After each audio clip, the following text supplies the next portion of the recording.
engine start. We have main engine start. 4, 3, 2, 1, 0, and liftoff. The liftoff of the space.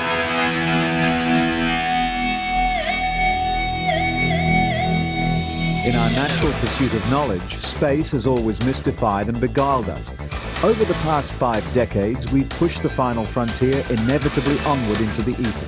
The cost has been colossal. Now every day, new data, new conclusions, and the thirst for deeper exploration propel us inexorably onward. The advantages of the discoveries made through space travel are myriad, but the fundamental curiosity as to what is out there will always fascinate and taunt us. Come with us now into the unknown and discover the disappearing frontier. In this edition, it had been the butt of many jokes and saw its share of mishaps, but before the Mir station came crashing down to Earth, it was one of the most productive research labs and greatest achievements of the Russian-Soviet space program. Also, we conclude our look at mission STS-96 as they disengage and head for home, but not before launching a satellite which will allow children around the world to follow their own piece of the space story. Disappearing Frontier takes you back in time to 1963 and one of NASA's earliest successes, the flight of Faith 7, to look at where we've been and guess where we might go next. Is it a bird? Is it a plane? No, it's our homemade rocket, one of 60 launched in northeastern Thailand recently for the region's annual rocket festival.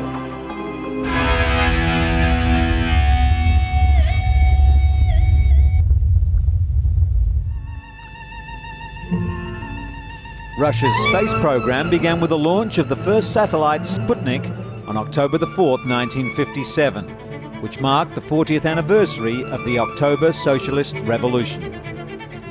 The next step was the first manned flight on April the 12th, 1961, when Russian cosmonaut Yuri Gagarin blasted into orbit and flew around the Earth. Construction of the Mir space station was another scientific and technological achievement. The first module of the space station was launched into orbit on February the 20th, 1986. Less than a month later, the first crew, Leonid Kizim and Vladimir Solovyov, were making themselves at home. The designers of the space station had intended their creation to last from 3 to 5 years, but Mir's life happened to last almost 4 times longer.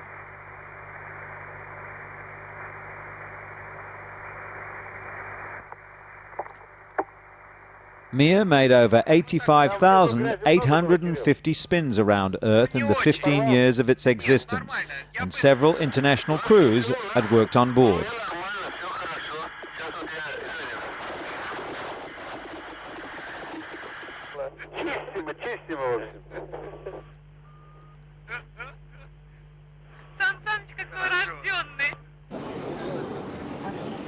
On February the 24th, 1997, Mir had its first serious accident. A fire broke out when cosmonauts tried to change an air filter. The 6 cosmonauts on board at the time, from Russia, France, and the United States, had to wear gas masks for a time.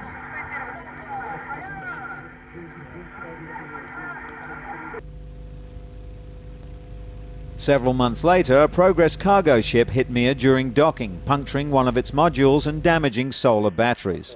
In September 1997, a computer failure sent Mir spinning out of orientation from the Sun, and it was a nervous 24 hours before Mission Control regained control.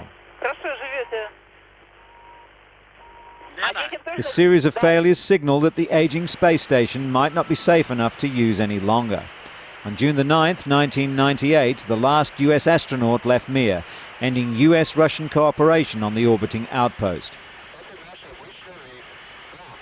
The last crew left Mir in August 1999, after which the station's main computer was shut down and Mir went into hibernation, while Russia's space authorities began desperately trying to find money for a new manned flight. Hope for the station came from the US. Investors pledged $20 million to continue the Mir program, and a month later a cargo spacecraft delivered fuel and supplies to restart the space laboratory. Later, a 2-man crew returned to the space station to adapt it for tasks ranging from industrial production and scientific experiments to space tourism and advertising in orbit. But all efforts to prolong Mir's life came to nothing. Equipment failures continued, and promised private investment failed to materialize. So, on November the 16th, 2000, Russian space authorities finally decided to dump Mir in the Pacific Ocean.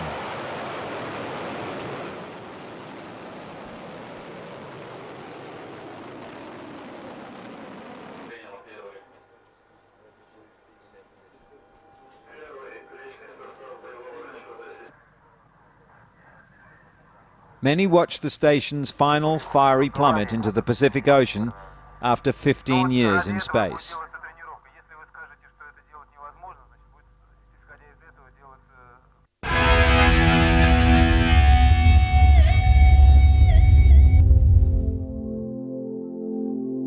We're on day 9 of mission STS-96. We join the crew and pilot Rick Husband as they begin final preparations for the undocking of the space shuttle from the International Space Station.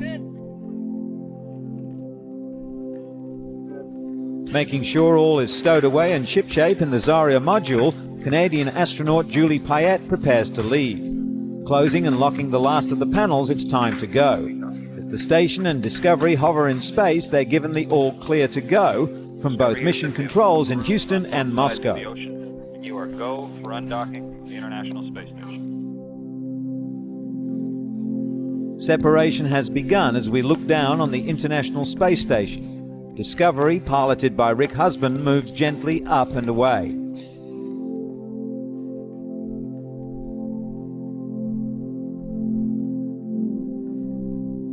Now Rick is firing Discovery's steering jets to begin backing away.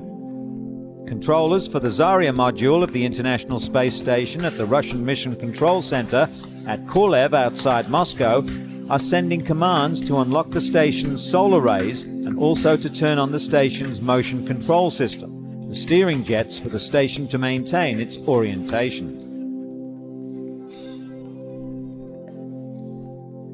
The solar arrays on the International Space Station are programmed to follow the sun, are used to generate energy for the station's systems and charging the station's batteries. This crosshair and this view is used by pilot Rick Husband as he guides the shuttle precisely back along the same path that it used to approach the space station with Commander Kent Robinger at the controls. Maintaining a precise departure with Discovery directly above the station, backing away to a point about 450 feet away before he begins a 2.5 circle fly-around.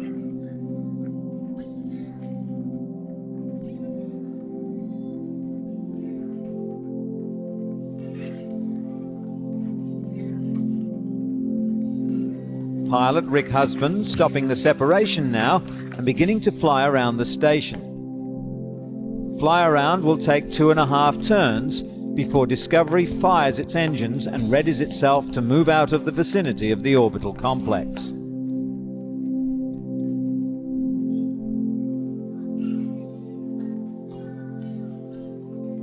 This animation shows the fly around in fast motion.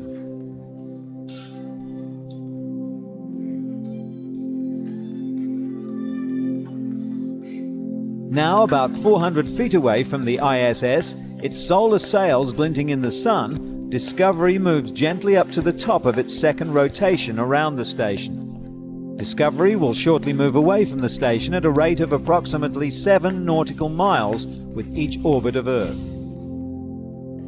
Kent Robinger and astronaut Tammy Jernigan discuss and document the departure for the International Space Station. Comparing plans to actuals, this is a regular part of any mission and is designed to help those that will come after them.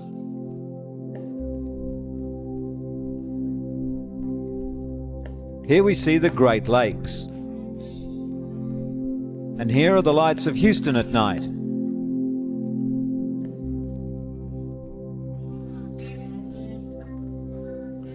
Here we see from Italy all the way to Turkey.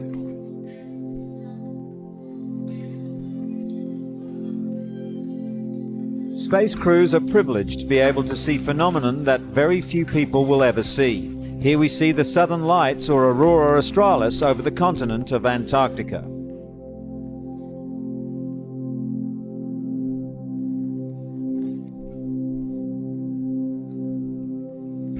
In fact, with you on the west, how did it go? Finally, at the end of mission STS-96, the crew deployed a small educational satellite named Starshine. Made of about 900 little mirrors, Starshine's mirrors catch the sunlight and reflect them back on Earth, allowing students to track it and calculate orbital parameters right there on the ground. Starshine allows students from all over the world to define for themselves what a moving satellite is all about. Once Starshine had been deployed, it was time to get the orbiter ready to return to the atmosphere, so the crew had to check the reaction control jets and get everything stowed inside Discovery. This is Spacehab, and here is Valeri on the middeck getting the seats installed for landing the next day.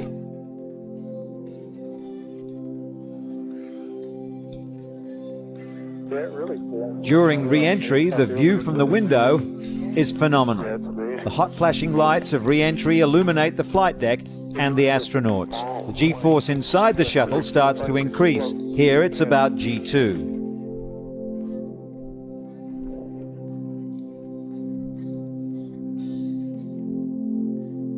Colors from the windows are spectacular as they change from pink to orange and yellow. The crew falls quickly back to Earth. The shuttle makes its approach to the runway for a nighttime landing, and it's tracked by infrared cameras. As Discovery approaches the runway, you can see the nose cone still glowing from the heat that it's absorbed during re-entry. The landing gear is dropped once the shuttle is about 300 feet from the ground, and Rig Husband shallows out the descent to come in and touch down at about 200 knots.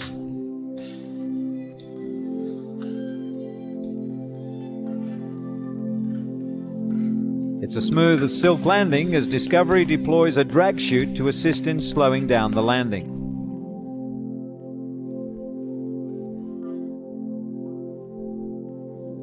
The pilot lines up the center line runway lights. He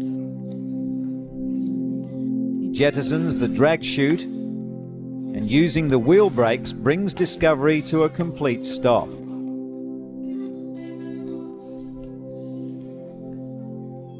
And that brings us to the end of our look at STS-96 as they successfully complete their restock and maintenance tour of the International Space Station.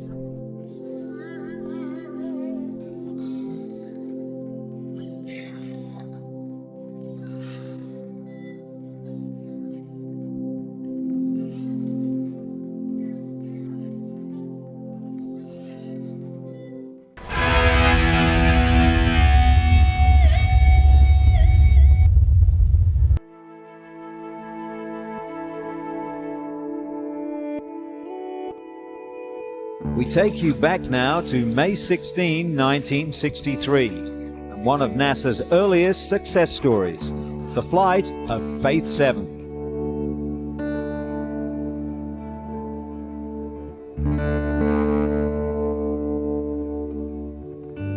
Launching from Cape Canaveral, Faith 7 was the fourth American manned orbital flight.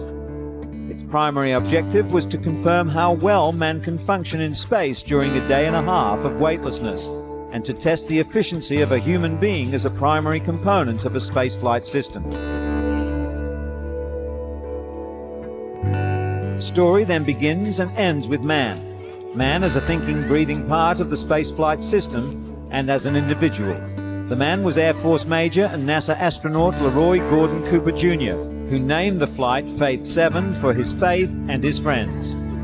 Cooper began flying at age 16 and was a jet pilot at 22. He also gained a degree in astronautical engineering and began the methodical and dangerous job as a test pilot. But the demands of being an astronaut were new beyond even the demands of being a supersonic test pilot.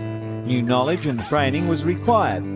Astronomy and celestial navigation to astrodynamics and spacecraft structures.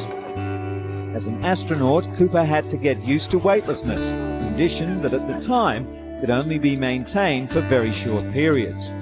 He underwent hours of training on centrifuges, experiencing the effects of steep acceleration, learning special breathing techniques to help him function during the crushing forces of liftoff and re-entry.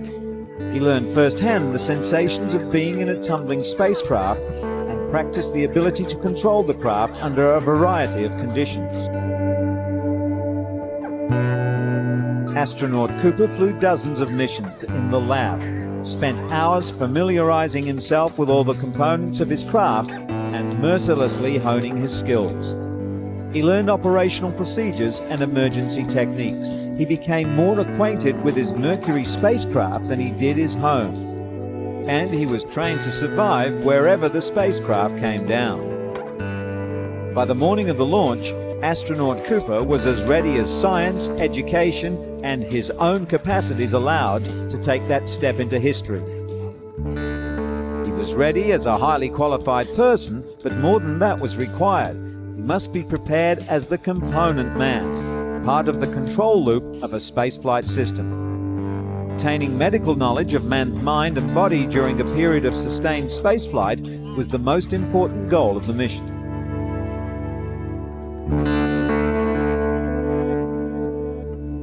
Special equipment was developed to monitor the astronaut's physical state at all times of the flight.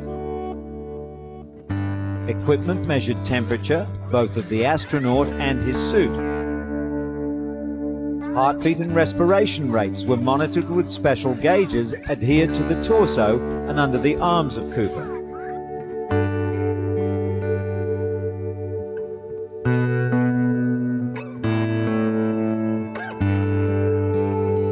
Special microphones were attached to his arm on the brachial artery to allow Cooper to monitor his own blood pressure.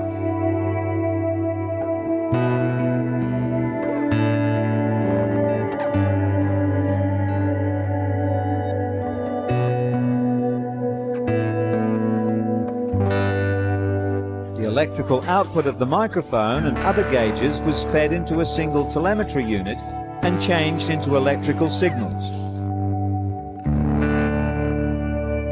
This was then transmitted via radio to doctors on Earth. Repeated use of this exerciser during the flight was also programmed to yield additional cardiovascular data on exertion while weightless. Relatively flexible use of his hands and arms are possible during normal flight since his suit is not normally pressurized. The atmosphere within his cabin is maintained at a life-supporting pressure. In an emergency in the cabin, his suit would be immediately repressurized to protect the astronaut. The suit is thoroughly checked just before launch.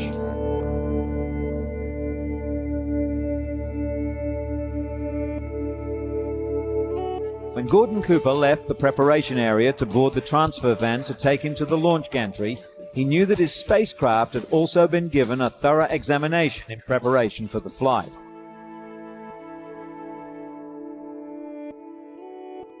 Over 100 changes had been made from previous Mercury spacecraft to outfit Faith 7 for this mission. Time-consuming changes in miles of wiring, solenoids, valves, dials, and even in screws and bolts. The most important ones, such as the removal of a periscope, were designed to reduce weight and increase room for consumables, oxygen, attitude control system fuel, food, and water.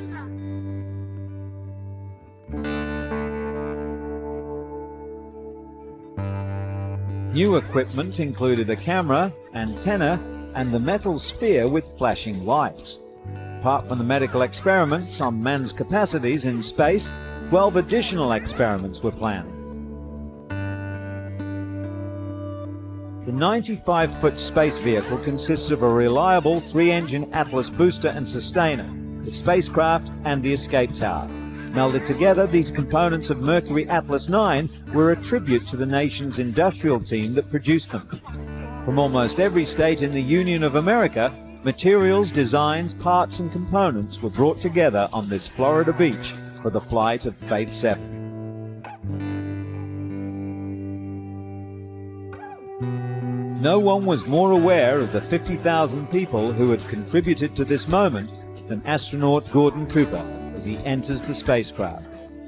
He was fortified by the knowledge that many thousands would be paying careful attention to him and his craft on duty at mission control, relay stations around the world, and emergency rescue teams ready to help if needed.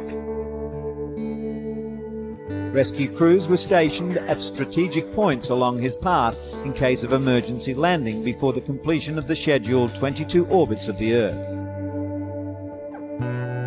The man, the spacecraft, all the support teams must check out 100% before liftoff. Any problem causes a delay till rectified and given the all clear. There's no room for error when a man is launched into the void of space. Faith 7, a trailblazer for the concerns of future space travelers. We'll bring you the culmination in our next episode.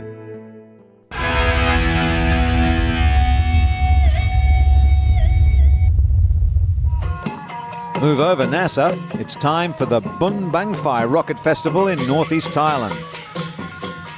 More than 20,000 people turned out for the year's celebrations in Yasathorn province. The festival begins with a colourful parade down the main street, with local residents showing off some of the more beautiful rocket creations.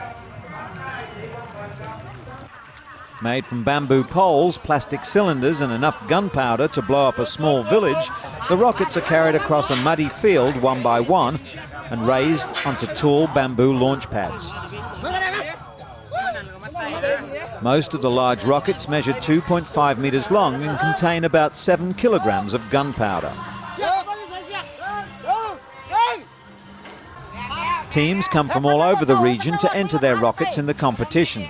This year's event even attracted an entry from the local police station. The winning rocket is the one that stays up in the sky for the longest amount of time. The team taking home a trophy and thousands of baht in prize money. The event is held at the beginning of the rice growing season and is also known as the Rainmaking Festival. Locals believe their homemade rockets awaken the god of rain, and that if he's pleased with the display, he will take care of their crops over the coming months.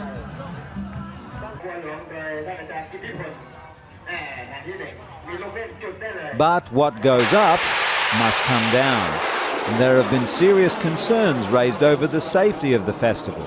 In previous years, spectators have been hit by debris from the rockets, and in 1999, 5 people were killed and 11 injured after a rocket accidentally exploded.